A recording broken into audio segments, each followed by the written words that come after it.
Japan is relatively safe. I mean, I've been here off and on for 9 years. I've never had any problems, really, just some minor altercations. I think a couple guys mess with me a little bit, not together but separate, and I just put them down really quick, just like flat on the ground, faster than they knew what happened, and then I didn't kick them or anything. I just left them on the ground.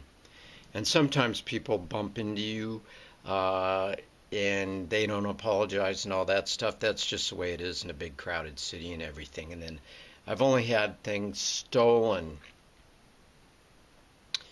I think once, and that was actually on a set where there was people from Russia, France, and all different countries. So it could have been a foreigner on the set more than likely. And it was just a learning Japanese study book type of thing that I was reading.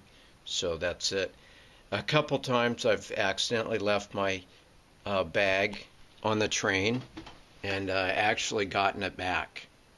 So that means a few days later, I called the lost and found in the bag everything was in it, nothing was missing. Yeah, yeah, that's happened twice.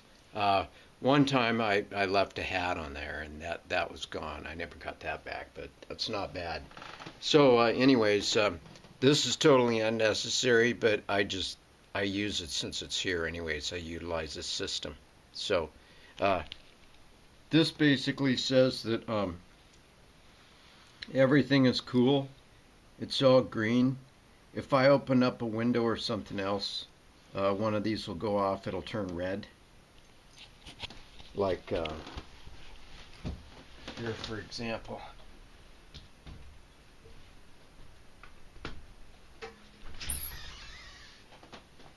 See that? Green. It's just a basic rig to all the windows and doors and all that stuff. Different entrances and exits. So basically, I'm gonna head out shopping now. So I want to hit this. I'm going out.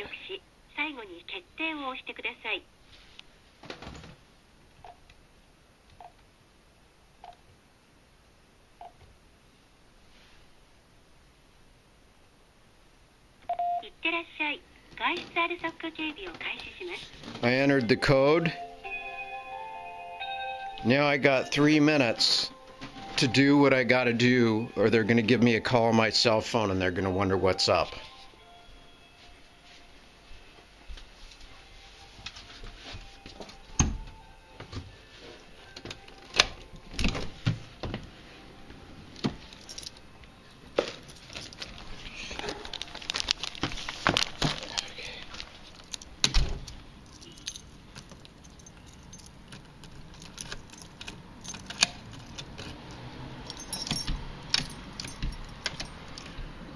That's pretty freaking secure for Japan. It's really totally unnecessary. I mean, things do happen since I've been here.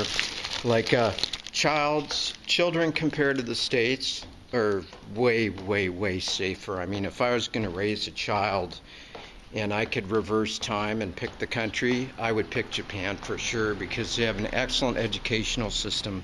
They have international schools where kids can learn both languages.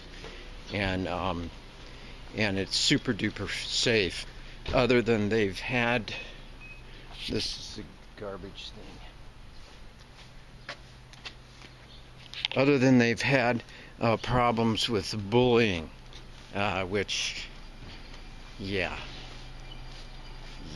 so, and they've had kids committed suicide and they left notes like, this group of people or this gang or whatever's picking on me and all that stuff, but and then I had a friend of mine that's a foreigner, and his kids were getting bullied.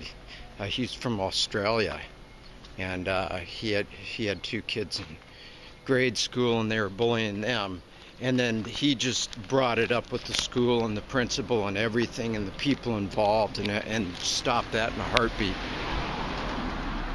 Now the car thing is probably It's a serious danger to consider. They just buzz around here like a bat out of hell.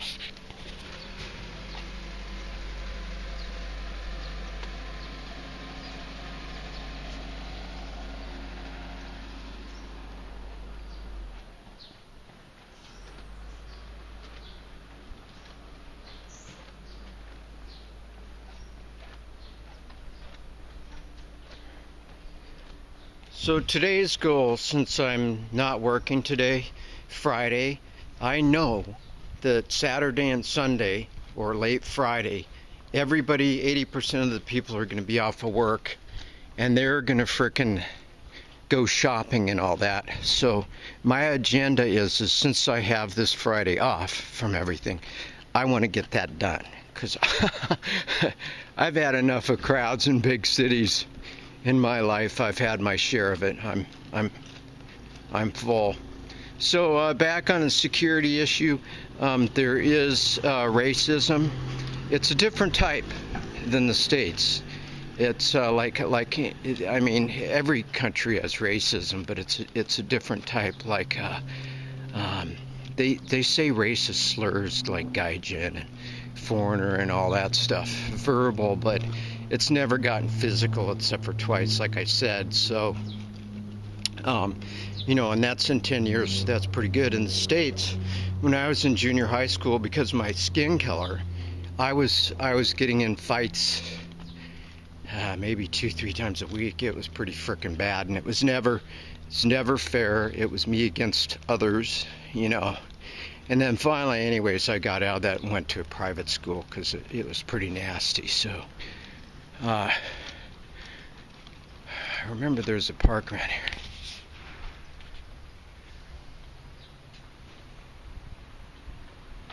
That is a stop sign. It's not a yield sign. So in Japan, that is a stop sign.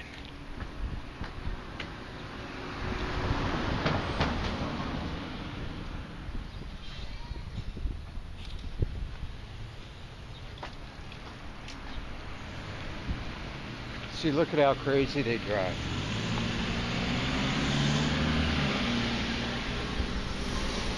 That's probably one of your biggest safety concerns in Japan.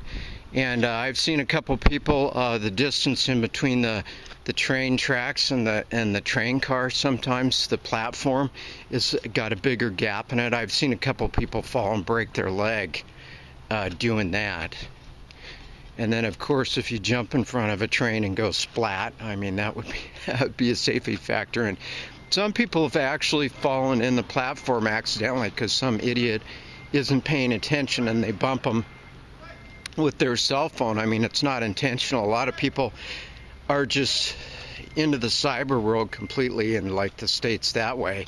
And they're just like, they're just buried in their phone. They don't, I mean, they're kind of generally going in a direction they know, but they bump into each other and all that stuff. So yeah, here's a park, little miniature park down the street, Japanese park.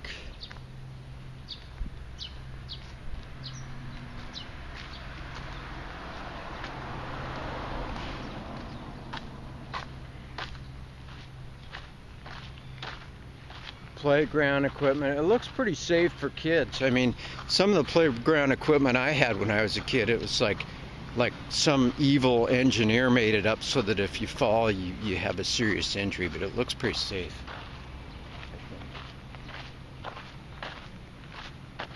And this guy's getting a little exercise in here, doing his pull-ups or whatever he's doing. So there's some water. Got a seat. Water here. Omizu Koenna's Park.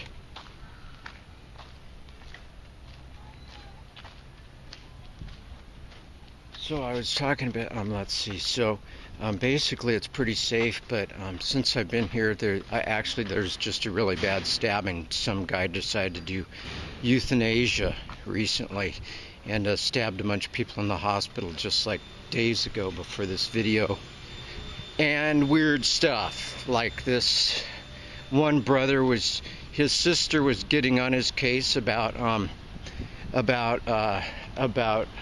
how he wasn't going to make it to medical school or something like that, and nagged at him for years about how he was never going to make it and he was stupid. And so he chopped her up in little pieces and put her in little bags and kept her around for quite a while until they found out. So that's what happened to the sister.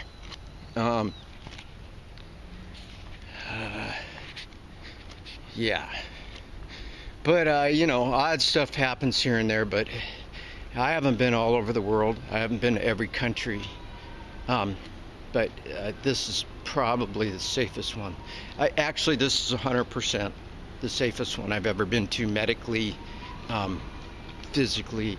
I mean, traffic is, you know, big city is, well, yeah. But maybe a little more dangerous. Well, nah, I can't say that either. So it's pretty safe for the most part. People that are sick, viral infections, viruses, colds, and all that stuff, they don't always put a mask on. So sometimes they'll be breathing their filthy germs and they're spewing frickin' pus out of every end, and they don't have the frickin' decency to wear their fucking mask. That gets under my skin. That literally pisses me off. But, you know, that someone's sick and they're breathing their virus all over. Most of the time when they're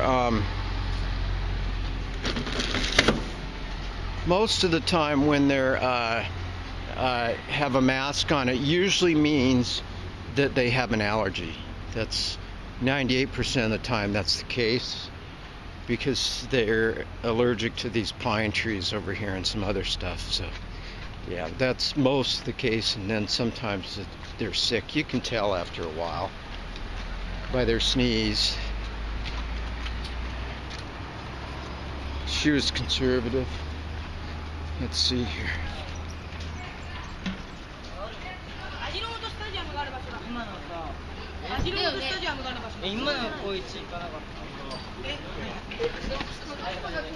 No shortage of kids, as you can see.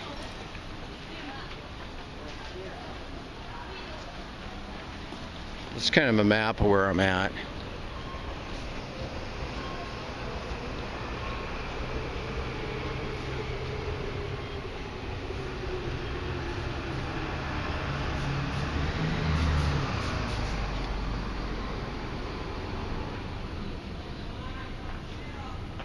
Then every morning I can hear one of these temples around here. I can hear a gong at 6 a.m. sharp. A lot of people like that sign. Just kidding. But yeah, at 6 a.m. sharp. So temples. Got some temples. Tons of schools around here.